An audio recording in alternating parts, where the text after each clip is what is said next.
Hi.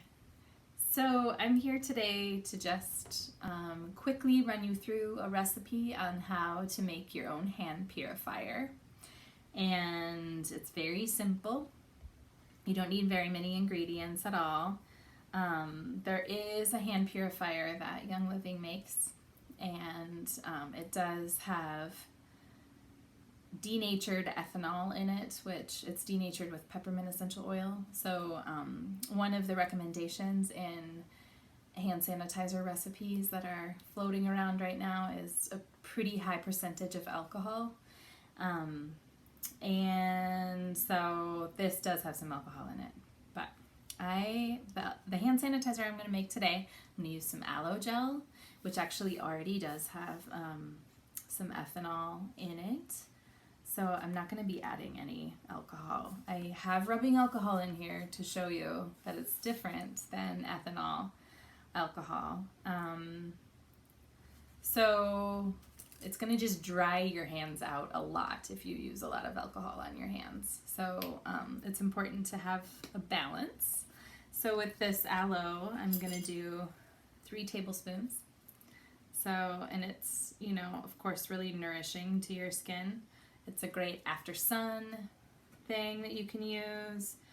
It's wonderful on burns. So yeah, approximately 3 tablespoons is what I'm putting in this bowl in front of me.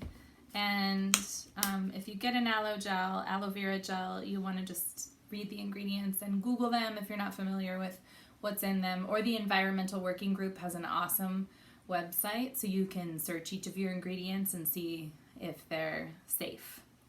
And then the next thing I'm going to put in is some vitamin E oil. And I actually source vitamin E oil from a bunch of different places. I don't think that it makes too much of a difference where you get it from. Again, it's a soother and it's a preservative for your hand purifier. So in that, with the vitamin E, I'm only going to use a teaspoon. In this mix. It's not even open yet. So yeah, put a teaspoon of that in. And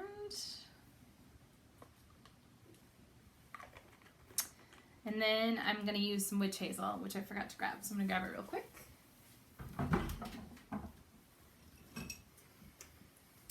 And you can use distilled water, you can use witch hazel, you can use some vodka. My vodka's wearing a sweater. So yeah, you can kind of take your pick with any of those things. And that's just going to be a tablespoon of witch hazel. The vodka would also be a preservative. So if you want to add some vodka, you should do it. Maybe I will, just because my vodka's wearing a sweater. And that seems kind of fun. So I'll just put a tiny bit in. Whoa.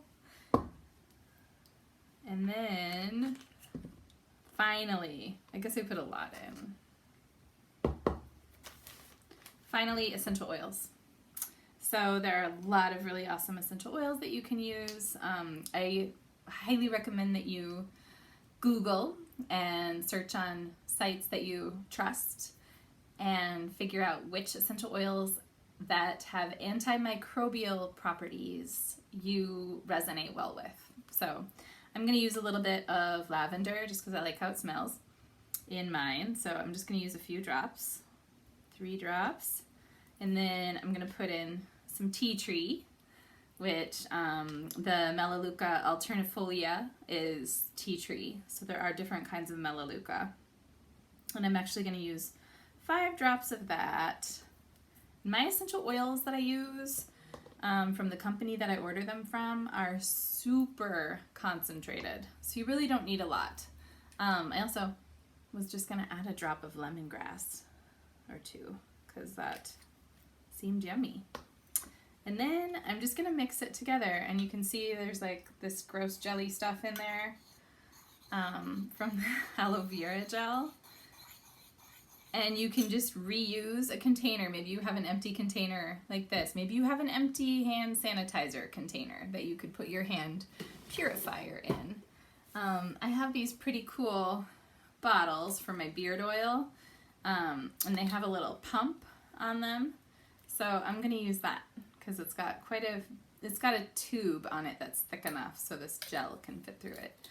And I think it'd just be easy to pump it into your hand. Okay, so that's it. If you want info on getting supplies, please feel free to contact me. Yeah, good luck. Stay healthy.